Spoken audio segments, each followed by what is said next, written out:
This last week, we've been selling anywhere between 25 and 50 guns a day. As an announcement just keeps going, it's going to be tomorrow, it's going to be tomorrow, and then everybody has rumors of what's going on. So we've sold a lot of guns in the last few days, and we just got a whole bunch more in because our inventory was depleted.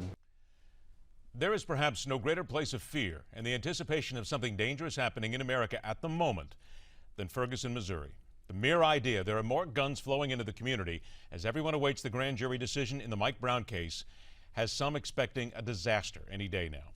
One man refuses to surrender on his home and remains determined to ensure Ferguson surprises everybody. It's a pleasure to welcome to MidPoint. He is the former mayor of Ferguson, currently chairman of the I Love Ferguson Committee, Brian Fletcher. Mr. Mayor, thank you so much for joining us, and I know it has to be a very busy schedule. Thank you, Ed. I appreciate the opportunity. What is the feeling on the ground today as you're able to gather it in from the people there in Ferguson and how they feel just sitting here waiting? Well, it's frustrating and nerve-wracking. Everybody wants to get back to some sort of normalcy. We realize we'll never be the same community as we were before the shooting, but we do want to get back to some normalcy, and things such as having our Northern Lights Parade, our farmers market. Many of our events have been canceled over the last several months due to the unrest in Ferguson. I see a report that last night, I guess it was late last night or early this morning, 6 people arrested while protesting outside of the police station. The one thing that I notice is 5 of the people who were arrested were from out of town, and one was from a town called Webster Groves.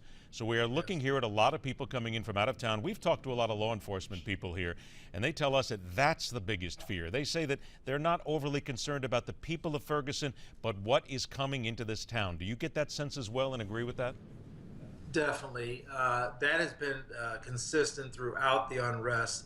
Even the first week where there were over 200 arrested, only a very few were from actually Ferguson. We actually have what we call professional protesters that are being actually funded to be here to disrupt and antagonize the police. It's rather sad. Our citizens are upset about the shooting, but they're not destroying their city. They're doing peaceful protesting, and for the most part, the individuals that are arrested are from the outside, and that's very disturbing. Let me ask you about professional agitators. The Reverend Al Sharpton says that no matter what happens from the grand jury, they will protest. The Reverend is certainly one who from time to time incites a lot of violence and a lot of anger in a lot of people. You live there. You're somebody who's been there a good part of your life. How insulted and angry are you and others that people like Al Sharpton, Jesse Jackson, and others seem to want to make this a part of their resume instead of actually trying to bring some peace to the area? Well, they quite frankly haven't done their homework about the wonderful history of Ferguson. It's a very diverse community. People like myself live here by choice. I have the financial means to live anywhere I wish, but this is a great community. I live in a very historic home here, and we have some really beautiful neighborhoods and very friendly people. I have friends that are both African American and Caucasian, and I just enjoy living here, and I'm sure we'll get back to some of the wonderful things that we do. We do wonderful things. For example, if you're a college student and you're going full-time, you can get a $100 a month rent subsidy for the city of Ferguson. I don't know anywhere in the United States where they subsidize college rent for living in a city. Do you just wish, though, and I want to get back to these people who are there as almost professional instigators, do you just wish Sharpton and the rest would just go away? Well, I wish they would go somewhere else. Obviously, we can do certain things to modify our court system to help individuals that feel that they're being treated unfairly. But, the whole weight of the civil rights movement is on our shoulders now. Many of the issues being discussed are no longer about Michael Brown. They're about civil rights issues in general. And some of them are valid. Some of them, I don't know if they'll ever come to pass. But truly, I wish some of the people coming into our town, if they want to continue to protest, why don't they take it to their own communities and see how they feel? You just described a Ferguson, Missouri, I think that a lot of people are not really aware of, because we are left with, from some factions of the national media, the idea that there are parts of Ferguson that are very poverty-stricken, and that has a long history of racial discourse, and that the African community is very unhappy with what has gone there over the years. Is that all fake? I can't say it's all fake. I mean, decades ago, there was unjust treatment across the United States as a whole, Ferguson being no different, but not in recent times. I've been elected official up till 2011 for 28 straight years. I had one elected official come to me in all those years to determine a racial concern, and it was regarding an individual was treated unfairly, they believe, by a business owner and not the city or the police themselves. We've never had another shooting of a teen in 120 years. You would think by watching the television and media that a teen can't go outside their home, an African American teen, without being harassed or upset. And that's by far the untruth. Most are long-term African American residents are in solidarity with us in unity.